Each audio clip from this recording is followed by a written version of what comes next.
Et salut tout le monde, c'est Laureline et bienvenue sur ma chaîne secondaire. Aujourd'hui, on se retrouve pour une toute nouvelle vidéo dans laquelle je vais vous donner mon avis sans et avec spoiler sur le film Spider-Man Brand New Day. Donc cette vidéo se déroulera en deux parties. La première qui sera donc la partie sans spoiler, dans laquelle nous répondrons à la question le film vaut-il le coup? Et ensuite on passera directement à la seconde partie qui sera donc la partie avec spoiler. Et donc on va commencer tout de suite. Allez, c'est parti!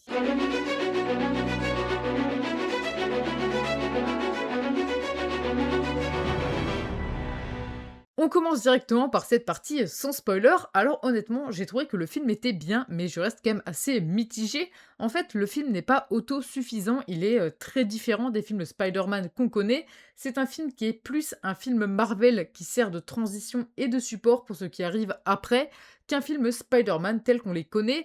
C'est un film qui reste tout de même assez ancré dans le MCU et qui reste toujours dans cette ambiance. Je pensais personnellement que ce film serait beaucoup plus proche des comics, mais ce n'est pas le cas. C'est ce qui m'a un petit peu déçu honnêtement pour ce film.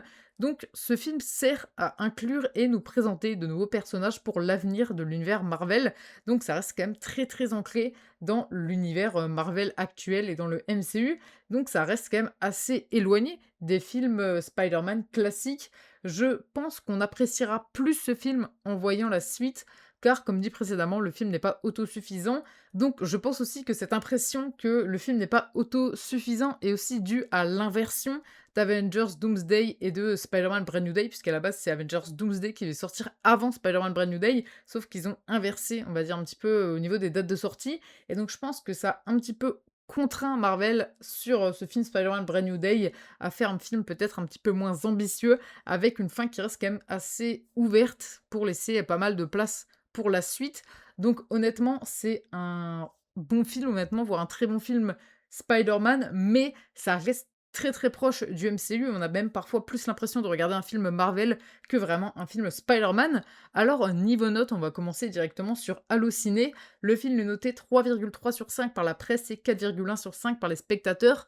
Honnêtement, je trouve que 4,1 sur 5 par les spectateurs, c'est quand même une note assez haute. C'est quand même mieux noté que la trilogie de Sam Raimi est également mieux notée que le film The Amazing Spider-Man, et je pense qu'honnêtement, ça mérite pas forcément d'être mieux noté que ces films.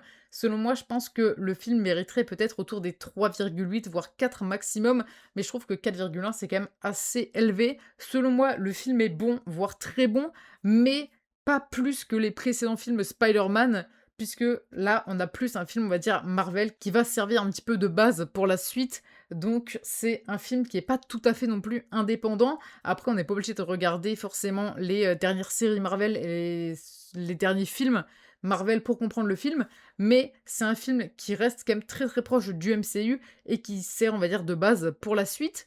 Donc le film sur IMDb est noté 8,1 sur 10. Donc le film, est-ce qu'il vaut le coup? Donc c'est la question qu'on se pose dans cette partie sans spoiler. Alors honnêtement, j'ai trouvé que le film était très bien, mais comme j'ai dit précédemment, c'est un film qui est pas autosuffisant, donc je dirais que le film vaut le coup. Effectivement, oui, ça vaut le coup, mais il ne faut pas s'attendre à un film Spider-Man habituel, tel qu'on a vu par exemple avec la trilogie de Sam Raimi ou avec les The Amazing Spider-Man, mais il faut s'attendre plutôt à une aventure finalement de Spider-Man qui inclut de nouveaux personnages et pour lequel son histoire continuera par la suite. C'est un film qu'on va dire qui n'est pas clos, c'est un film qui va continuer un petit peu d'évoluer avec des personnages qui vont continuer de se développer par la suite.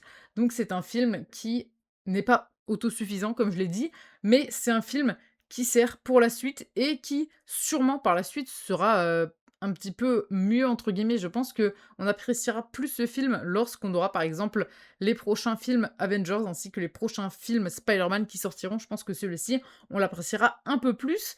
Donc voilà pour mon avis sans spoiler. Maintenant, on va passer directement à cette partie avec spoiler qu'on va commencer tout de suite. Alors, la menace principale, c'est la méchante, donc Jean Grey, qui est bien, mais je trouve que ça manque un petit peu de difficulté pour Spider-Man. On a un combat qui est indirect, on n'a pas forcément un combat tout de suite contre le super vilain principal, on va dire, donc contre Jean Grey. On n'a pas directement un combat, c'est plus un combat indirect qui, à la fin, va devenir plus un combat direct, même si on n'a pas vraiment de confrontation entre ces deux personnages.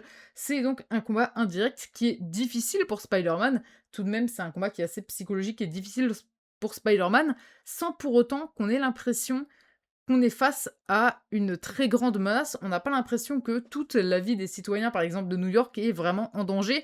On est plus à un personnage qui va cibler finalement ses cibles et donc on a moins cette impression de grande menace qui est en train de s'abattre finalement sur New York et donc on a un petit peu la difficulté pour le personnage de Spider-Man sans pour autant avoir la réelle menace qui est présente. Je pense que pour ce film, c'était l'occasion d'inclure un super vilain vraiment mythique de l'univers Spider-Man qui viendrait détruire Spider-Man physiquement et psychologiquement, car Peter vit difficilement les événements de No Way Home, et Jean Grey fait un petit peu finalement cette attaque psychologique du côté de Spider-Man, mais ça reste assez limité, on n'a pas un personnage qui va pousser vraiment le personnage de Peter et de Spider-Man dans leur retranchement, ce qui, je pense, aurait pu être vraiment intéressant, mais d'un côté, Jean Grey est un personnage des X-Men et donc c'est assez compliqué de l'inclure en tant que réel méchant et réelle menace finalement dans le film. Je pense qu'il aurait dû y avoir un autre super vilain peut-être mythique de l'univers Spider-Man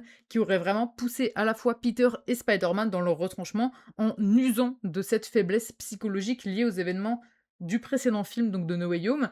Je pense que un méchant tel que Ned, par exemple, qui devienne un super vilain, comme par exemple le bouffon vert ou le super bouffon, donc le Hobgoblin, le fait que Ned, par exemple, devienne un super vilain aurait été hyper intéressant puisque ça aurait donné un combat à la fois physique contre cet ennemi et à la fois mental car Spider-Man aurait dû combattre l'un de ses anciens amis et donc je pense que là ça aurait été vraiment hyper intéressant puisqu'on aurait la réelle menace qui attaque New York avec donc par exemple Ned en super bouffon ou en bouffon vert.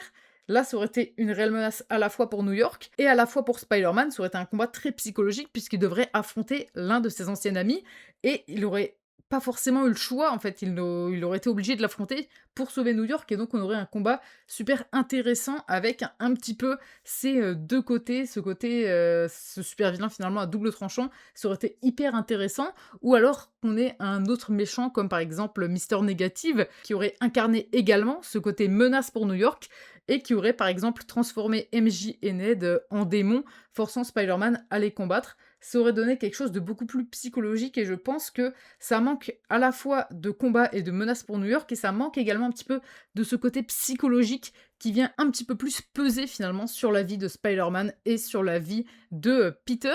Sinon, niveau chorégraphie de combat, j'ai trouvé qu'elles étaient vraiment bien, mais par contre, elles sont tout de même assez rares. Je trouve que le film manque vraiment de combat, et ça, c'est dû tout simplement au fait que Jean Grey est la méchante principale, mais c'est un personnage qui, comme je l'ai dit précédemment, n'est pas une réelle menace pour New York, même si au moment où elle use de ses pouvoirs, on va dire, pour figer New York, là, on ressent cette menace, mais on comprend beaucoup le personnage, en fait, et on comprend beaucoup ce que ce personnage a subi, et on comprend pourquoi elle le fait, et donc finalement, on a un personnage qui est, entre guillemets, un méchant sans en être un. En fait, c'est un petit peu un méchant malgré elle, et donc c'est un petit peu compliqué de l'avoir en méchant principal. Il aurait vraiment fallu un méchant qui finalement est uniquement là pour, un petit peu détruire la ville et pour essayer de faire le plus de mal possible, ce qui n'est pas vraiment le cas de Jean Grey et donc je pense qu'avoir un personnage tel que Mister Négatif qui aurait, par exemple, transformé MJ et Ned en démons, aurait donc aussi un petit peu incarné ce côté menace pour New York et à la fois,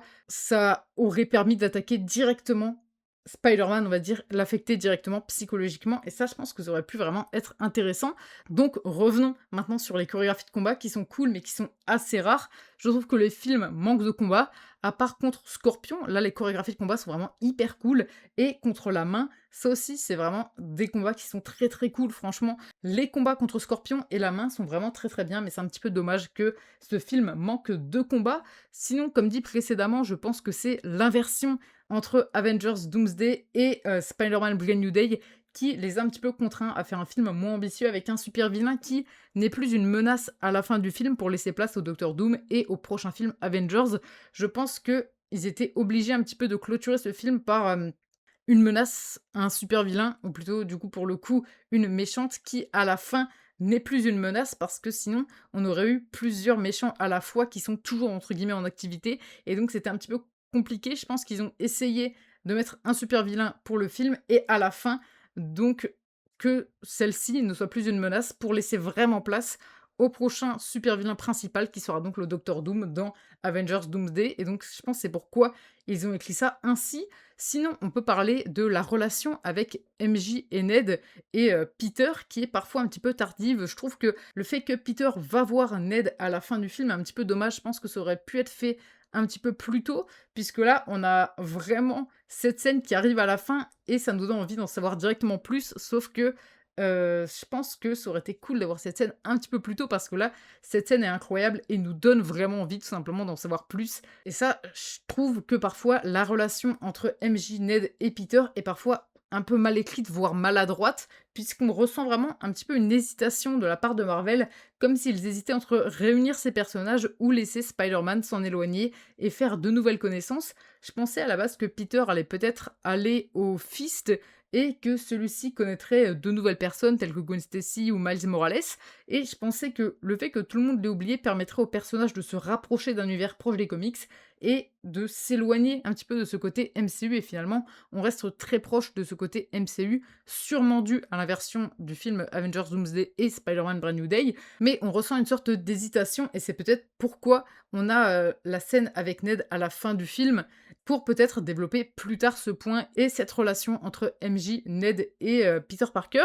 Donc actuellement, Marvel est en train de programmer aussi le futur de son univers et donc ça doit sûrement aussi expliquer les défauts de ce film, même s'il y a de très bonnes choses dans ce film. C'est vrai que tous les personnages sont globalement bien écrits, honnêtement. Je parle des personnages un petit peu qu'on n'a pas forcément l'habitude de voir dans cet univers Spider-Man, pas forcément d'MJ et Ned, mais plutôt de Hulk, Banner ou encore le Punisher. Honnêtement, c'est des personnages qui sont très cool. Le personnage de Hulk, où celui-ci doit l'affronter, hyper intéressant, puisqu'on a ce côté qui manque un peu, où on a à la fois Peter qui ne veut pas l'affronter parce qu'il le connaît tout simplement, et à la fois le fait qu'il n'a pas trop le choix, puisque c'est une menace pour les personnes présentes dans le bâtiment, et c'est également une menace pour lui-même, et donc on retrouve ce côté qui manque un peu et qui aurait pu être présent si il aurait dû affronter par exemple Ned en tant que bouffon vert. On retrouve un petit peu ce côté avec Hulk, et ça c'est hyper intéressant, où on a le personnage de Jean Grey qui va possédé, on va dire, par la pensée différentes personnes et différents personnages, et ça par contre c'est très très cool.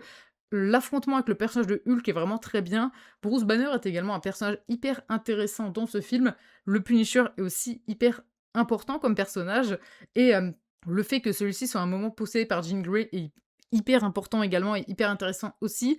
Le personnage de Jean Grey, qui est donc un personnage qui plus tard sera sûrement dans un film en tant que X-Men. Et je pense que c'est un personnage qui est aussi important. On comprend plus ce personnage psychologiquement et qui après se lie un petit peu d'amitié avec Peter Parker. Je trouve que c'est vraiment intéressant. C'est un personnage qui est vraiment cool, mais en tant que méchant principal, je trouve que je sais pas si c'était vraiment la bonne idée, mais sinon le personnage est vraiment hyper sympa. Comme Hulk, Banner et Punisher, ce sont de très bons personnages. Ensuite, on a également la policière qui est vraiment hyper bien. Je ne sais plus son nom, mais c'est un personnage qui est hyper intéressant et important. Je trouve que c'est un personnage qui fait aussi un petit peu comics et qui me fait penser aussi à Yuri Watanabe dans les jeux Spider-Man d'Insomniac Games. Donc je trouve que c'est aussi un personnage intéressant. Je trouve qu'il y a beaucoup de points qui sont vraiment intéressants dans ce film, mais le fait que ce film soit entre guillemets présent pour développer un petit peu l'univers Marvel plutôt que l'univers Spider-Man, c'est ça qui gâche un peu le film, même si celui-ci reste tout de même très très bien.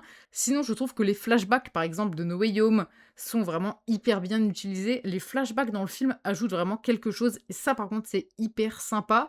Et le retour de Tante May est vraiment bien fait également, où on a tout simplement le personnage qui sert un petit peu de support psychologique à la fois pour Peter et à la fois pour Jean Grey. Ça, c'est vraiment hyper sympa. Ça, ce sont des points très très positifs dans le film. Je pense que par exemple, si je reverrais le film, je pense que je l'apprécierais plus puisque j'aurais un petit peu moins d'attente également sur celui-ci et je m'attendrais à quelque chose de différent et donc je pense que ça pourrait être vraiment hyper intéressant. Sinon, dans les trailers, ils insistent beaucoup sur l'évolution des araignées avec leurs différents stades. Cet élément est un petit peu oublié dans le film et je pense que ça aurait pu être un élément tout de même intéressant puisqu'il aurait pu un petit peu plus montrer finalement l'évolution de Peter et donc je pense que ça aurait pu être cool.